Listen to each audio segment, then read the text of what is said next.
Hello, students. I welcome you all to another session here of the Hindu Editorial Vocab Show for June the 20th. Okay so चलिए शुरू करते हैं इन sessions को। vocab आपका improve हो रहा होगा उम्मीद करता हूँ। मैं टाइम टू टाइम क्विजेस भी लाऊंगा। जो लोग नए हैं बता दूँ, इन सेशंस के आपको पीडीएफ जो हैं इस वाले टेलीग्राम ग्रुप में मिल जाएगा। ये मेरा आईडी है sir_tb। इसका नीचे लिंक डिस्क्रिप्शन बॉक्स में दिया हुआ है। इसके अलावा अगर आप कोई कोर्सेज परचेज करना चाहते हो फॉर CDS AFCAT CAPF, उसके भी सारे लिंक्स नीचे डिस्क्रिप्शन बॉक्स में दिया हुआ है। You can use this code Josh to avail discount. रोज़ शाम में 6 बजे मेरे साथ जुड़ना मत भूलिएगा। टॉपिक वाइज इंग्लिश ग्रामर के कॉन्सेप्ट्स होते हैं with regular practice as well. तो चलिए शुरू करते हैं। पहला वर्ड जो आज लेके आया हूँ that is potent. Okay, potent एक एडजेक्टिव होता है, okay, which means strong and powerful, बहुत ही ताकतवर, उसको पोटेंट कहते हैं। पोटेंट का और एक मीनिंग हो सकता है विच इज़ फर्टाइल, जिसका मतलब होता है उपजाऊ। सो पोटेंट का मतलब स्ट्रॉन्ग एंड पावरफुल हो सकता है, इसका मतलब फर्टाइल भी होता है। फर्टाइल मतलब भी होता है काफ़ी strong. So that is potent, ये एक एडजेक्टिव है। हिंदी में शक्तिशाली या प्रभावकारी बोल सकते हो, शक्तिशाली या प्रभावकारी। Now, sentence था, a potent cyclonic storm, Biparjoy, swept through Gujarat and parts of Rajasthan last week, and while it did cause noticeable destruction to the infrastructure, scores of injuries and cattle deaths, there have been only 2 reported casualties. Now, यहाँ पे ये article समझ गए होंगे किसके बारे में था। द साइक्लोन बिपरजॉय के बारे में, जो कि पिछले हफ्ते गुजरात एंड राजस्थान में आया था। उसका असर गुजरात एंड राजस्थान की तरफ उसने रुख किया था। ओके, सो पोटेंट साइक्लोनिक स्टॉर्म बोला जा रहा है, मतलब बहुत शक्तिशाली या पावरफुल साइक्लोनिक स्टॉर्म था, दैट्स द मीनिंग। ओके, तो यहाँ पे कह रहा है while it did cause noticeable destruction, कहता है जबकि उसने काफ़ी नुकसान पहुंचाया इंफ्रास्ट्रक्चर में, बिल्डिंग्स और जो भी आपके स्ट्रक्चर्स थे, इंफ्रास्ट्रक्चर में काफ़ी नुकसान पहुंचाया। स्कोर्स ऑफ इंजरीज, काफ़ी लोगों को चोटें भी आई और कई सारे जानवर भी मर गए, कैटल डेथ्स भी हुआ। लेकिन there have been only 2 reported casualties. Okay, इंसान का जो जितने इंसान मरे हैं वो बस 2 ही थे, ये लिखा जा रहा है। बाकी मोस्टली नुकसान इंफ्रास्ट्रक्चर और एनिमल्स मर गए उसके लिए हुआ है, ये आर्टिकल में लिखा गया था। Now, synonyms of potent can be significant, mighty, percent और रोबस्ट। सिग्निफिकेंट, माइटी, परसेंट और रोबस्ट, ये सारे इसके सिनोनिम्स हैं। सभी का मतलब होता है शक्तिशाली या ताकतवर। एंटोनिम्स पोटेंट के हो सकते हैं important, not strong, not fertile, not powerful, that is important. Fragile का मतलब भी होता है काफ़ी वीक, कमज़ोर। फीबल, इनफर्म, सभी का मतलब होता है कमज़ोर या weak. Okay, extremely weak, feeble और फ्रेजाइल। ओके, सो ये सारे एंटोनिम्स हो सकते हैं। नाउ, अगला वर्ड है इवैक्यूएट। इवैक्यूएट एक वर्ब है, क्रिया, जिसका मतलब होता है to move people from a dangerous place to somewhere safer. लोगों को किसी डेंजरस या रिस्क वाले स्थान से थोड़े सेफर स्थान पर लेके जाना। To leave a place because it is dangerous, किसी ऐसी जगह को छोड़ देना क्योंकि वो डेंजरस है। जैसे साइक्लोन आता है, बाढ़ आता है, तो अथॉरिटीज़ क्या करते हैं, लोगों को वहाँ से इवैक्यूएट करते हैं, क्योंकि उनका ये एक अंदेशा होता है कि वहाँ पे काफ़ी नुकसान होने वाला है। तो नुकसान होने के बाद लोगों को बचाया नहीं जा सकता है, इसलिए पहले ही सुरक्षित स्थानों में लेके जाया जाता है, उसको इवैक्यूएट कहते हैं। हिंदी में लोगों को खतरनाक स्थान से हटाकर सुरक्षित स्थान पर लाना। खतरनाक स्थान से हटा के सुरक्षित स्थान पर लाने को हम कहते हैं evacuate in Hindi. Now sentence क्या था, गौर करिए। The storm was also categorized as falling in the very severe category. ये जो बिपरजॉय स्टॉर्म था, इसको कैटेगराइज किया गया था वेरी सीवियर में। ओके, बहुत ही सीवियर कैटेगरी में। Average wind speeds of over 115 kilometre per hour, wind speed के ऑलमोस्ट 115 किलोमीटर पर आवर के विंड स्पीड्स थे। The 4 days of lead time and an estimate of its strength gave enough time for district authorities in Gujarat to begin evacuating people. 4 दिन पहले इनको पता लग गया था, लीड टाइम, कि ऐसा ऐसा आने वाला है साइक्लोन, और एस्टिमेट, उसका स्ट्रेंथ का भी एक अंदाज़ा हो गया था कि टेक्नोलॉजी इतनी एडवांस्ड है कि कितना नुकसान पहुंचा सकता है। तो काफ़ी समय था अथॉरिटीज़ के पास लोगों के कई सारे डिस्ट्रिक्ट्स को खाली करने के लिए गुजरात में, और वहाँ से उन्होंने कई सारे लोगों को सुरक्षित स्थानों पर भेज दिया साइक्लोन आने के पहले ही। नाउ सिनोनिम्स इवैक्यूएट का हो सकता है विड्रॉ, डेजर्ट, अबैंडन और वकेट। छोड़ देना, ओके, विड्रॉ कर लेना, डेजर्ट कर देना, किसी जगह को छोड़ देना क्योंकि वो डेंजरस है। अबैंडन या वकेट, ये सारे सिनोनिम्स हैं। एंटोनिम्स हो सकते हैं रिमेन, होल्ड, स्टे और ऑक्यूपाई। एक ही जगह रहना, वहाँ से बिल्कुल भी ना हटना। तो remain, hold, stay and occupied could be antonyms for this particular word. अगला वर्ड जो लेके आया हूँ that is gauge. Gauge actually verb है, ये आपके नाउन के तरह भी यूज़ किया जा सकता है। गेज जब नाउन के तरह यूज़ किया जाए तो that is actually a measurement and instrument for measurement के लिए इंस्ट्रूमेंट होता है, दैट इज़ गेज। गेज का मतलब ये भी हो सकता है कि दो चीज़ों के बीच में डिस्टेंस क्या है। जैसे रेलवेज़ में यूज़ करते हैं broad gauge, narrow gauge. Broad gauge जो रेलवे ट्रैक्स, फिर नैरो गेज होते हैं, तो उस सेंस में भी यहाँ पे जो सेंटेंस है वहाँ पे गेज वर्ब के तरह लिखा हुआ था, जिसका मतलब है टू मेक अ जजमेंट और कैलकुलेट समथिंग बाय गेसिंग। किसी चीज़ के बारे में गेस करना, एक पूर्व अनुमान लगाना, that is actually gauge. Hindi में किसी स्थिति का मूल्यांकन करना या अनुमान से हिसाब लगाना।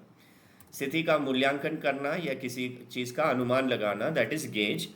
सेंटेंस था experience from recent years shows that cyclones, whether in the Bay of Bengal or the Arabian Sea, and their expected impact can be precisely gauged only 36 to 60 hours ahead. पिछले एक्सपीरियंस में से देखा गया है, recent years में देखा गया है कि साइक्लोन्स का जो प्रिडिक्शन है, जो बे ऑफ बंगाल या अरेबियन सी में आए और वो कितना नुकसान पहुंचाएंगे, इसका अंदेशा तभी लगाया जा सकता है 36 से 60 घंटे पहले तक ही लगाया जा सकता है। 60 घंटे से पहले कोई भी अंदेशा नहीं होता कि कितना नुकसान पहुंचाएगा, क्या स्पीड रहेगा, क्या नहीं रहेगा, ये सब का अंदेशा नहीं लग सकता, अंदाज़ा नहीं लग सकता। 36 से 60 घंटे पहले अंदाज़ा लग सकता है, और इस दौरान ही लोगों को बचाना पड़ता है, इवैक्यूएट करना पड़ता है। तो यहाँ पे प्रिसाइसली का मतलब होता है एग्जैक्टली, सटीक तरीके से। So and their expected impact can be precisely gauged, मतलब इसका जो साइक्लोन्स का इम्पैक्ट होने वाला है वो सटीक तरीके से आप मेजर या अनुमान लगा सकते हो, बस 36 से 60 घंटे पहले, उसके पहले नहीं हो सकता। Okay, only 36 to 60 hours ahead. Now gauge के सिनोनिम्स हो सकते हैं असेस, एस्टिमेट और कैलकुलेट। एक अंदाज़ा लगाना, दैट इज़ असेस, एस्टिमेट और कैलकुलेट। एंटोनिम्स इसके हो सकते हैं मिस इंटरप्रेट, मिस कैलकुलेट और मिस अंडरस्टैंड। किसी चीज़ को गलत समझ लेना, गलत कैलकुलेट कर लेना, या मिस अंडरस्टैंड करना, ये सारे इसके एंटोनिम्स हो सकते हैं गेज के। Pretty simple. अगला वर्ड जो लेके आया हूँ that is not a word but actually an idiom, on the horizon. ये एक इडियम है, ये इडियम आ गया था, तो वही इडियम है ऑन द होराइजन। तो सबसे पहले तो समझो होराइजन क्या होता है। होराइजन बेसिकली होता है जब आप खुले में खड़े हो, इन एन ओपन प्लेस, जब आप सीधा देखते हो फ्लैट लैंड में, तो ऐसे लगता है कि आपका आसमान और ज़मीन एक जगह जाके मिल जा रहा है। अगर फ्लैट लैंड में आप खड़े हो, when you look at that land, सीधा देखोगे तो सीधा भी आसमान ही दिखेगा और ऐसे लगेगा कि आसमान आके ज़मीन से टच हो गया है, तो उसको हम कहते हैं होराइजन। स्पेसिफिकली होराइजन का वो मतलब होता है। लेकिन अगर इसे इडियम में लिख दो, ऑन द होराइजन, जो कि एक इडियम है, इसका मतलब होता है लाइकली टू हैपन सून। कोई चीज़ जो होने की संभावना है उसको हम कहते हैं ऑन द होराइजन। हिंदी में बोल सकते हो संभवतः शीघ्र होने वाला, शीघ्र मतलब जल्दी, या संभावित।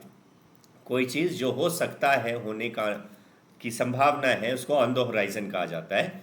नाउ सेंटेंस क्या था देखो, a cyclone in 1998 that struck Gujarat reportedly killed nearly 3,000 people, and it can be safely said that India has moved beyond that era. 1998 में एक साइक्लोन आया था गुजरात में, ओके, उसने ऑलमोस्ट 3,000 लोगों की मौत हो गई थी उस साइक्लोन के दौरान। और अभी बोला जा सकता है, क्योंकि 2 मौतें ही हुई हैं, तो बोला जा सकता है कि इंडिया जो है उस वाले समय से अभी काफ़ी एडवांस्ड हो गया है, आगे बढ़ चुका है। एरा का मतलब होता है स्पेसिफिक टाइम, और जेनरेशन, उसको एरा कहा जाता है। तो उस वाले समय से काफ़ी आगे बढ़ चुका है, बेहतरी हो चुकी है इंडिया की। However there are newer threats on the horizon. भले बेहतरी हो चुकी है, लोग कम मर रहे हैं, लेकिन आज के डेट में और भी नए नए डेंजर्स, थ्रेट्स का मतलब होता है एनवायरमेंटल डेंजर्स, इस केस में प्राकृतिक आपदाएं, विपदाएं, ओके, हाँ आपदाएं, प्राकृतिक आपदाएं बहुत सारी अभी भी हो सकती हैं, वो होने का संभावना है। So there are newer threats on the horizon, होने का संभावना है। सो ऑन द होराइजन का ये मतलब हुआ, सिनोनिम्स इसके हो सकते हैं ऑन द होराइजन के, फोर्थ कमिंग, इमिनेंट, लूमिंग और इम्पेंडिंग। इन सभी का मतलब होता है कोई चीज़ जो होने ही वाला है, जिसे आप टाल नहीं सकते, टाला नहीं जा सकता। एंटोनिम्स इसके हो सकते हैं अवॉइडेबल, एस्केपेबल, डिस्टेंट और अनलाइकली। ऐसी कोई चीज़ जो होने की संभावना नहीं हो, that is avoidable, escapable, distant और unlikely, is absolutely right. Okay, ये सारे एंटोनिम्स हो जाएंगे। तो अगला वर्ड जो लेके आया हूं दैट इज बुलवॉक। बुलवॉक का मतलब क्या होता है, ध्यान दीजिएगा। Bulwark is a noun which means a defensive wall. एक दीवार को बुलवॉक कहा जाता है। हिंदी में बांध बोल सकते हो या दीवार भी बोल सकते हो, that is a bulwark. Okay, now sentence क्या था देखो, the dwellings of rural coastal inhabitants must be strengthened and natural bulwarks such as mangroves at wetlands must be buttressed for improved resilience. ना कह रहा है ऐसे साइक्लोन से बचने के लिए बहुत सारी चीज़ें हैं जो मदद करती हैं नेचुरली। तो सबसे पहले तो कह रहा है the dwellings of rural coastal inhabitants must be strengthened. जो ड्वेलिंग्स हैं, ड्वेलिंग्स मतलब उनके हाउसेस, जिनके घर हैं कोस्टल लाइन में, मतलब समुद्र किनारे जिनके घर हैं, उनके घरों को और भी ज़्यादा मजबूत तरीके से बनाना चाहिए कि साइक्लोन में वह उड़ने जाएं, टूट न जाएं। तो पहला चीज़ है the dwellings of rural coastal inhabitants must be strengthened and natural bulwarks such as mangroves. Natural bulwarks मतलब नेचुरल दीवारों की ज़रूरत है। नेचुरल मतलब एनवायरमेंटली जो एनवायरमेंट ने अपने लिए बना रखा है, such as mangroves. I don't know आप में से कितने लोगों ने मैंग्रोव फॉरेस्ट देखे हैं। मैंग्रोव्स जनरली आपके समुद्र किनारे या बैक वाटर्स में पाए जाते हैं, जो आपका एक्चुअली में समुद्र में खड़ा रहता है और काफ़ी स्ट्रांग रहता है। ये मैंग्रोव्स एक्चुअली ओशन से आते हुए साइक्लोन या विंड्स को काफ़ी रोकने में काम करती हैं, और भी मल्टीपल इसके एडवांटेजेस हैं मैंग्रोव्स के।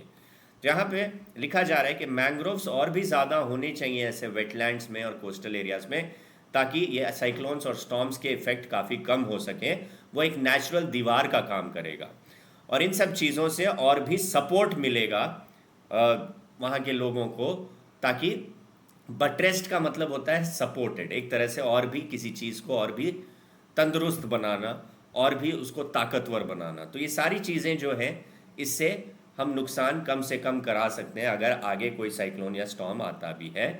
सो it must be buttressed to for improved resilience. Resilience मतलब अपने आप को किसी चीज़ से लड़ने की क्षमता। तो कभी स्टॉर्म्स या साइक्लोन्स आए, उससे लड़ने के लिए ये सब चीज़ें करने की आवश्यकता है। That's the meaning. नाउ बुलवार्क के सिनोनिम्स हो सकते हैं फोर्टिफिकेशन, किलाबंदी कर देना और स्ट्रांग बना देना, रैम्पार्ट, बैस्टियन और बैरिकेड। इन सभी का मतलब होता है किसी चीज़ को और भी ज़्यादा डिफेंसिव बना देना, स्ट्रांग बना देना, that is bulwark. Antonyms entrance, portal, doorway. Okay, सीधा सीधा घुस जाना, that is an entrance, portal, doorway. किसी प्रकार का दीवार हो ही नहीं, दैट इज एंट्रेंस, पोर्टल और doorway. These can could be the antonyms for this particular word. Okay, so these were the words of the day. उम्मीद करता हूँ सेशन आपको पसंद आया होगा। कमेंट करके बताइए सेशन कैसा लगा। और मैं टाइम टू टाइम सोच रहा हूँ क्विजेस भी लेके आऊँगा। सो बी रेडी, बी रेगुलर, सारे रिवाइज करके चलिए सभी सेशंस को, and be regular in such sessions. This will really help improve your vocabulary. For PDF, you can actually go to this Telegram group and download the PDF.